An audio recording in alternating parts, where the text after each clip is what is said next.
तो एक खुराक इंटरडे में HDFC बैंक। चलिए मेलबर्न से बातचीत करते हैं। मेलबर्न, गुड आफ्टरनून कार्यक्रम में स्वागत है। मेलबर्न, अभी शायद इस अर्निंग सीजन में जिस प्रकार के नंबर्स देखे हमने और जो मार्केट का हॉरर रिएक्शन है, ऑलमोस्ट पिछले 3 दिन तो एक हॉरर शो के तौर पे रहे, सोमवार, मंगलवार, बुधवार। But do you think that this I think HDFC numbers जो थोड़ा सा पुश देगा, या फिर आपको लगता है कि अभी किसी प्रकार की स्टेबिलिटी की अपेक्षा करना थोड़ा सा गलत है इस प्रकार के एनवायरनमेंट में, स्पेशली जिस प्रकार की सेलिंग F2s की तरफ से, FIs की तरफ से है? आई थिंक हमेशा कहते आ रहा हूँ कि पहला हाफ ऑफ 2025 टफ रहेगा इन्वेस्टर्स के लिए। वॉलेटिलिटी एक साइड रहेगी, लेकिन शायद थोड़ा सा डर लगने लगेगा इन्वेस्टर्स को। और आज अगर आप मुझे पूछे, आई थिंक डर इतना है कि मैं जानता भी हूँ, काफ़ी लोग फ़ोन करके बोलते हैं कि सर हम मार्केट छोड़ना चाहते हैं। I don't know them, they are friends of mine, they are never been my clients. लेकिन इतना मार लोगों ने खाया है ये महीने में। अरे पहला महीना है जून का 2025 का। लोग बजट से उम्मीद कर रहे हैं, लोग डोनाल्ड ट्रंप की बात करते थे, लेकिन मैं हमेशा कहते आ रहा हूँ कि there is one factor which is the most important, और वो है कॉर्पोरेट रिजल्ट्स। और जो कॉर्पोरेट रिजल्ट सितंबर के आए थे, इसमें पहली बार मार्केट जागा था कि results are, the growth is not coming. आपका जो PE रेशियो होता है उसका अर्निंग्स बढ़ रहा है, लेकिन वो परसेंटेज कम बढ़ रहा है, तो प्राइस हैज टू करेक्ट। और वो प्राइस करेक्ट हो रहा है तो लोग कह रहे हैं वैल्यूएशन महंगा था, वैल्यूएशन महंगा था। But valuation ultimately is a play of earnings. और जब ये आपका ग्रोथ कम होता है तो अर्निंग्स आ रहा है, लेकिन अर्निंग्स का ग्रोथ कम हो रहा है तो प्राइस अपने आप रिएक्ट होता है। और यहाँ तक अभी तक मैं कहूँगा कि जो कॉर्पोरेट रिजल्ट्स आए हैं उसमें ज़्यादा अभी तक कुछ दम है नहीं। Government will have to spend aggressively.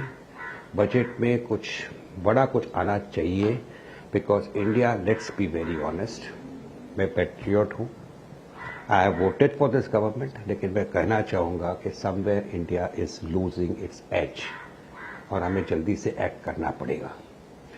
अभी रही बात डोनाल्ड ट्रंप की, let's look at it. I think it's a resurgence of United States. आने के साथ पनामा कैनाल को बोलता है यूनाइटेड स्टेट्स का हो जाएगा, WHO से निकल गया। So this man is acting very fast. और उसके कॉरोनेशन सेरेमनी या आपको इनॉग्रेशन जो कहते हैं, उसमें look at the people who are there, all successful businessman, all people who are intelligent, well known, wealthy. Mark Zuckerberg देखो, एलॉन मस्क देखो, सुंदर पिचाई देखो, जेफ बेकोस देखो, एलॉन मस्क था। आई think this is clearly showing that पहले जो pentagon की जो team थी was not necessarily the most intelligent, but somewhere अभी की जो पेंटागन की टीम है, व्हाइट हाउस की जो टीम है, is possibly going to take US very farther up. So this is resurgence of United States. इससे कहीं हम लोग को भी सीखना चाहिए, दूसरे देशों को भी सीखना चाहिए कि if the time has come to act, you have to act and act fast. Global order, global trade जो होता है वो चेंज हो सकता है। Possibly every day you will have something और the other keeping on coming up. You can not just sit back and say कि oh recovery आएगी, रिकवरी आएगी, because the fall has been pretty fast. अभी भी लोग उम्मीद पे बैठे कि things will recover, good things will definitely recover, we will see again higher levels, but for the time being the situation is not very comforting. We have to act. और ये जो मार्केट की रिकवरी आप बात करते हो HDFC bank की, Kotak bank के जैसा HDFC बैंक का रिजल्ट है। कोटक बैंक क्यों बढ़ गया इतना? बिकॉज वो स्टॉक ने कुछ किया नहीं था ज़्यादा। The same is the state possible with HDFC bank. So this is the reason. जो स्टॉक्स पिटे हुए थे ज़्यादा नहीं कट रहे, because they are good quality stocks. Melbourne ji, आज आपसे बात करते हुए बचपन की कहानी याद आ रही है। एक कौवा प्यासा था, घड़े में पानी थोड़ा था। आपकी आवाज़ तो आ भी रही है, पीछे एक और चीज़ है ना, उसकी भी लगातार आवाज़ आ रही है। या तो प्यासा है या कुछ कहना चाहता है, लेकिन अभी बातचीत आपसे ही रखेंगे। अभी ये बताइए एक समय ना राजेश सतपुते जी भी मुंबई में जब रहते थे, उनकी खिड़की के पास नियम से आके बैठता था, और जब वार्तालाप होती थी, बातचीत होती तो उसकी आवाज़ भी आती थी। खैर, लौटते हैं इस गुफ्तगू पे एक बार फिर से। हैं? याद है मुझे अच्छी तरह याद है राजेश जी। 10 साल पहले की बात है वो, है ना? जी जी जी जी जी 10-12 साल के पहले। लेकिन अब ये मेहरबून जी से बात करते हैं। मेहरबून जी, ये बजट बहुत नज़दीक खड़ा है। अब हमारे पास जितना स्कोप है या फिर स्पेशली मिडिल क्लास को एक अपनी स्पेंडिंग बढ़ाने का स्कोप देने का जो इस बजट में स्कोप है, उसको इस बार उसको वित्त मंत्री कितना यूटिलाइज करेंगे? अगर आप लोअर टैक्स ब्रैकेट्स में कुछ रिलीफ देते हैं तो क्या एक एफएमसीजी को, कंजम्पशन स्पेस को पुश मिल सकता है? इस पे आपका टेक? सर ये बैर मिनिमम है जो आना चाहिए। आई थिंक मिडिल क्लास को या कंजम्पशन क्लास जिसे कहते हैं उसको इंसेंटिव्स देना, आई थिंक स्लैब्स बढ़ाना, डिडक्शंस देना, I think this is but natural expected. But allow me to state we need radical changes, lots of changes we need. आप वही टारगेट रखते हो, वही टैक्स पेयर्स को रखते हो, आप उन लोग को टैक्स लेते जाते हो, is something which is definitely affecting consumption. और आपको ध्यान में रखना चाहिए कंजम्पशन बढ़ेगा, प्रोडक्टिविटी बढ़ेगी, एम्प्लॉयमेंट बढ़ेगा, तो everything will happen, capital growth आएगा। So this is a problem which we need to address and the budget is a document in which it can be done. होता है कि नहीं पता नहीं। तो मेरा विश लिस्ट काफी सारा है। मेरा विश लिस्ट है कि आप बैटिंग को भी लीगल कर दो, कसिनो लीगल है, रेसिंग लीगल है, बैटिंग को क्यों नहीं करते हो? बिकॉज जो रेवेन्यू आएगा गवर्नमेंट को can take care of allowing you to give more concessions to the middle class and as a result of which they can spend. But ये it requires a lot of political will, it requires a lot of thinking. तो मेरा wish list काफी लंबा है, allow me to say. Cyber security बढ़ाओ, look at the number of scams which has happened. Industrial parks को I think you should encourage more and more. Capital goods and infrastructure को further promote करो, railways को further promote करो। I think there are whole lot of things which can be done and I hope it is done.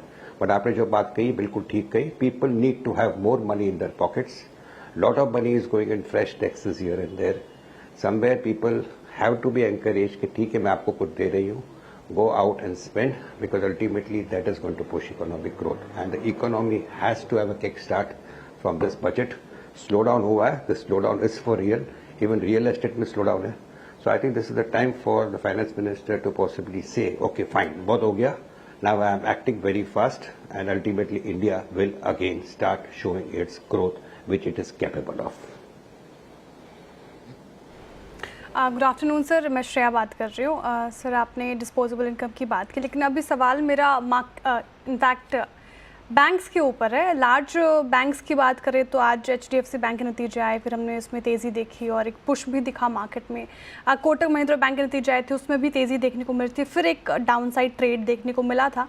आप कैसे देख रहे हैं large banks को और उस पर क्या टिक रहेगा आपका? Honestly there is pressure. I think आज कोटक बैंक की आप बात करते हो तो 1700 का 1950 होता है। आप मुझे बताइए, मुझे नहीं लगता कि 2000 इजीली क्रॉस करेगा। रही बात HDFC बैंक की, मैं हमेशा कहते आ रहा हूँ it is possibly out perform the Nifty, क्योंकि निफ्टी में प्रेशर आने वाला था and HDFC bank year on year is a gainer. लेकिन ये रिजल्ट जो आए इसके कारण यू कैनॉट से कि यहाँ से 15-20% स्टॉक बढ़ने वाला है। Looks difficult, credit growth is not there right now, so there are lot of pressures with the banks are facing. Smaller banks are facing problems of defaults here and there. So things are not looking very good for the banks at the moment. खाली एक ही चीज favour में है कि the share prices of theirs are at levels where further downside is ruled out. आपने Kotak bank की बात की, आपने HDFC बैंक की बात की, आप एक्सिस बैंक देखिए, ICICI बैंक देखिए और एक साल पहले का भाव देखिए, आज का भाव देखिए। I think they are lower than where they were 1 year ago. What does it show? It shows there is pressure building up on banks right now. मैं नहीं कहता हूँ कि बैंक के स्टॉक्स अब बेस्ड हो, मैं कहता हूँ कि there is not too much of muscle in them for their share prices to go up sharply from here. Lot of things need to happen on the fiscal front and we have to keep our fingers crossed. We are just 8-10 days away from the budget. Okay चलिए, meanwhile net interest margin आया HDFC bank का 3.43%, 3.45% के करीब expect कर रहे थे।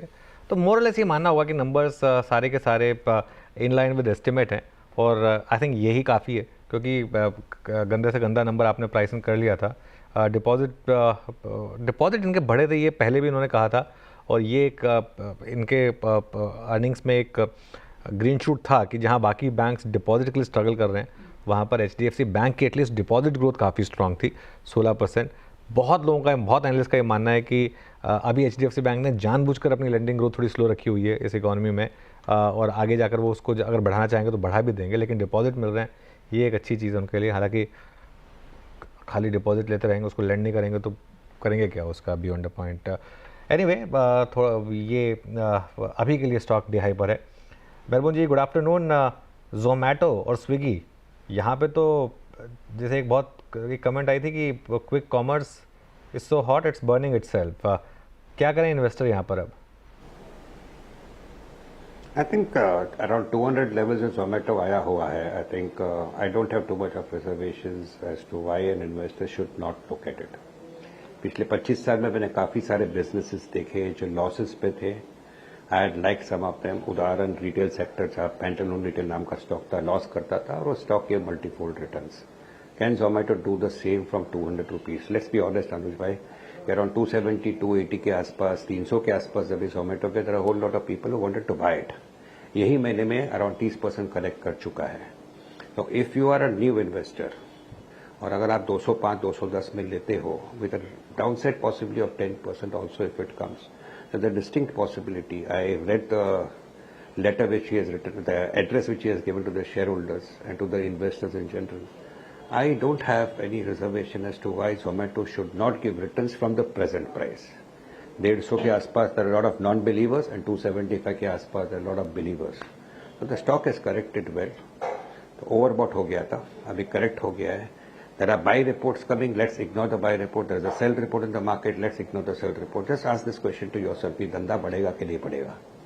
And if you believe this management is one step above most people in terms of intelligence, they are proactive. We have to give them possibly a hand and say, okay, fine, we believe that you will deliver. It may take a little longer time. So around 210, 10% downside के साथ the stock is capable of giving 30-40% returns over the next 12 months. I am not ruling it out, though not an immediate buy necessarily. अच्छा मेहरबान जी, एक प्रश्न आपसे और पूछूंगा. Closer to budget again, जिस चीज़ को बजट में वित्त मंत्री पुश दे सकती हैं उसके अंतर्गत अगर मैं सम्मिलित करके देखूं तो चाहे वो स्वास्थ्य सेवाओं के लिए हो या फिर डिफेंस हो या फिर हॉस्पिटल स्पेस के लिए, कुछ आप इस स्पेस से पिक करना चाहेंगे? जैसे पीएसयूज़ में रेलवे हो गया, आपका डिफेंस हो गया, आपका हॉस्पिटल्स हो गए, फार्मा, कोई स्टॉक हाल फिलहाल में आप लोगों ने ऐड किया हो अपने क्लाइंट्स के लिए?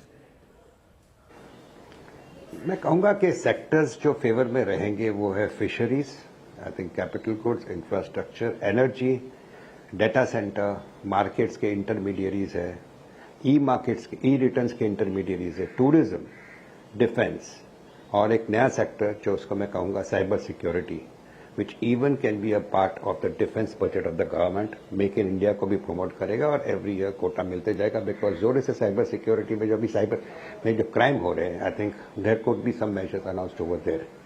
I would say that in this particular space, I still remain very positive in the tourism and hospitality sector. ये सेक्टर ऐसा है which will continue to do well in India. Data center और एक area है, artificial intelligence. India will also have to pull up its socks and work toward that area. So I think these are the sectors which look very interesting to me. Sir, आपने tourism और hospitality sector की बात की, आपको अच्छे लग रहे हैं, बजट के लिहाज से भी इस सेक्टर पे खासा फोकस रहेगा. सर, इंडियन होटल पे मेरा सवाल है, रिजल्ट अच्छे थे और मैनेजमेंट की कमेंट्री भी काफ़ी ज़्यादा स्ट्रॉन्ग थी, लेकिन उसके बाद इसमें गिरावट देखने को मिली. हालांकि आज ये तेज़ होकर ही कामकाज कर रहा है. इस स्पेस से इंडियन होटल्स कैसा लगता है आपको? साथ ही कोई और स्टॉक्स अगर आप गिनाना चाहें. मैं कहूँगा कि आपने जो कहा, I think link it to what I said earlier about HDFC bank and Kotak bank. Results were ordinary, भाव दबे हुए थे. There was a recovery which happened, shorts got covered. रही बात इंडियन होटल्स की, आई थिंक ये स्टॉक को मैं पिछले 20 साल से दिख रहा हूँ और जितना मैंने पिछले 1 साल में इंडियन होटल्स के बारे में सुना, उसके पहले के 19 साल में इतना नहीं सुना. I think everybody talks about it. Somewhere the stock gets overhauled. Somewhere people refuse to believe that company will do well, management is superb, aggressively they come and give interviews to you. सब बात सही है, लेकिन सब लोग own करते हैं और जब भी मार्केट को धक्का लगता है, the sellers are always more than the buyers and the stock corrects. रही बात इन्वेस्टमेंट की, I think Indian hotels is not bad. Only thing stock is little expensive और ये स्पेस में मैं ताज GVK को पसंद करूंगा और सिंक्लेस होटल्स को पसंद करूंगा. With clear disclosure, I am owning both the stocks. महबूब, बहुत बहुत शुक्रिया आप इस कार्यक्रम में शामिल हुए. सभी इंडस्ट्रीज पे, सेक्टर्स पे अपनी राय रखी आपने, बहुत बहुत शुक्रिया महबूब. और बजट बात एक बार फिर से आपसे बातचीत होगी, मुलाकात होगी. मीनवाइल निफ्टी आपकी